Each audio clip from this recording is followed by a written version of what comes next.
Hi lovelies, welcome to the Renaissance Redhead. For those of you who are new to my channel, I'm Randy Leave. I'm a writer, artist, and women's embodiment coach, and I specialize in trauma-informed manifesting.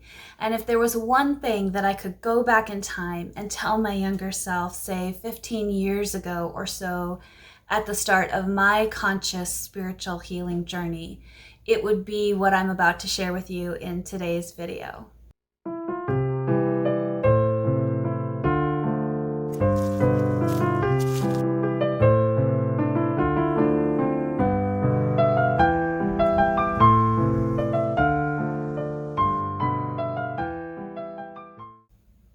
And before I get to that, I just wanted to share the reminder that all of my 60 and 90-minute one-on-one coaching sessions are still 50% off now through the end of July.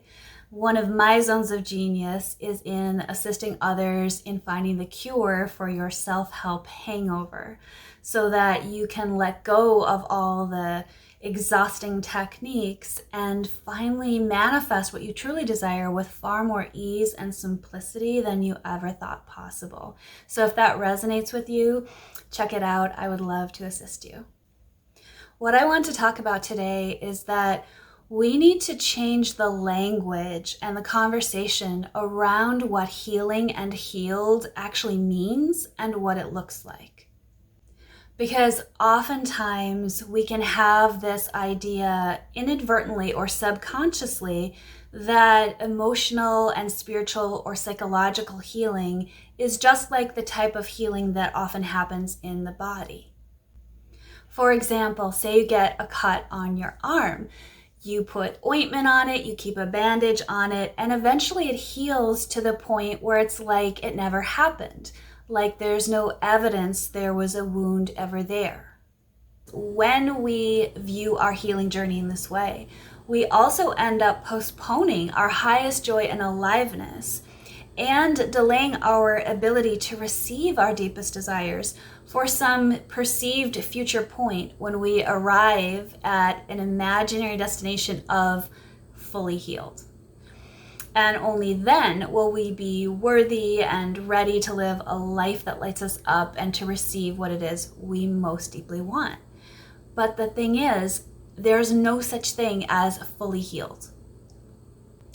And if we're viewing healing in this way, for one thing, we've forgotten who it is that we really are. That we are conscious awareness. We are the I am that I am. We are the watcher of the thinker. We are infinite love. That I am presence, source, God, the universe, whatever you want to call it. The one who is aware of being aware, who is observing and tending to our human experience, but never identified as the human experience. We end up getting hijacked by the spiritual ego, thinking that we're on a healing journey if we're not conscious of the fact that it's actually that human self or ego trying so hard to heal or dissolve itself, not realizing that ultimately that will never happen because the ego's not going to facilitate its own demise. Certainly there are things that we do permanently heal from where they literally do not come up for us ever again, where they're not present as triggers in our body or our somatic experience, where they no longer affect us. But if we make that the standard by which we measure what healed is, it can keep us stuck in a cycle of shame and perceived failure because we are wounded in layers and we heal in layers. And true healing does not mean it's like it never happened. Healing means when another layer comes up, I love myself unconditionally through the entire process and I make it safe. It means that I speak lovingly to myself, knowing that what is happening is serving me deeply and it is not a sign that something is wrong or that I could ever go backwards.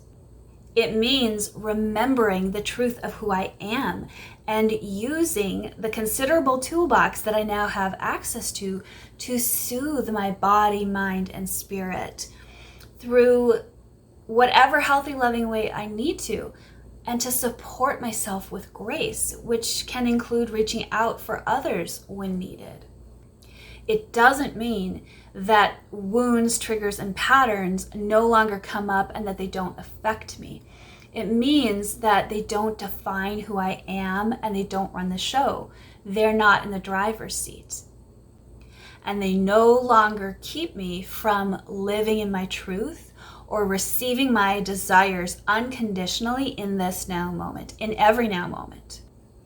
It's having infinite space, safety, and compassion for the human experience while simultaneously remembering and connecting with the part of me that was never wounded to begin with, that was never traumatized, that was never broken.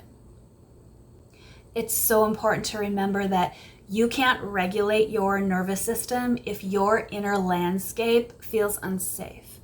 It's not about getting to the point where I am free from these wounds, triggers, and patterns. It's realizing that I am free, whether they're here or not. That's why I find that it's so important, both in my lived experience and my personal practice and what I share with clients, that we separate the healing / spiritual expansion journey from the manifesting journey and creating a life that we love. Because when you understand that as a spiritual divine being having a human experience in a physical form, you understand that you will be experiencing healing and releasing of layers of trauma and wounds and conditioning until the day that you leave this physical form. But none of that has to stand in the way of you receiving your desires and having a juicy, delicious life that you love right now. And none of that has anything to do with your capability or your power to be able to manifest and receive your desires right now.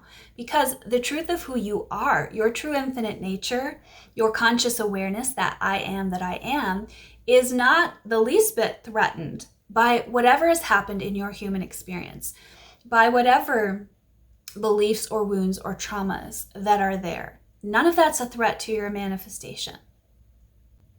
And when you view your journey this way, it takes all the pressure off and it starts to make your inner world feel safe, because you're no longer waiting for some future destination where you perceive that you're fully healed and therefore worthy or ready to receive your desires.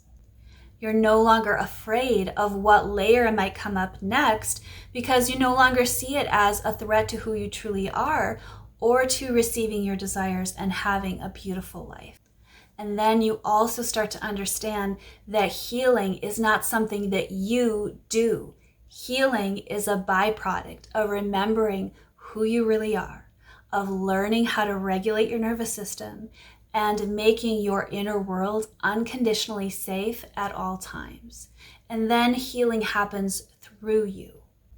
You invite in and surrender to the environment in which the healing and wholeness that you are comes into perception, because that is the truth of who you are. You are not someone trying to align with and therefore receive healing. You are health itself, be that physical, emotional, spiritual, or mental health and healing. When you remember who you truly are, then whatever comes up on your healing journey, for as long as it takes, for your whole life, simultaneously becomes deeply allowed and unconditionally loved and completely irrelevant. You can stand in your divine power and your truth and choose your desires in every now moment while holding infinite space for whatever your human self and your inner child is experiencing. This is what healing means to me. I hope that you found this helpful. I've seen so many people stuck, as I was for years, down the rabbit hole of never-ending self-improvement and heavily identified as someone on a healing journey, trying so hard to fix or heal or change myself, thinking I had to do that in order to receive what it is that I most deeply wanted. Or I've seen people go to the other spectrum, which I also tried as well, of just trying to live in the end and then wondering why they can't manifest their desires at all, or if they get them, it's really hard to sustain them, and they end up feeling so exhausted or anxious or find that it's really hard on their mental health. So if you have any questions, let me know in the comments below. And again, if coaching sessions resonate for you, the link for that is in the description box below. And until next time, lovelies, I'm here to remind you that you deserve a well-lived life.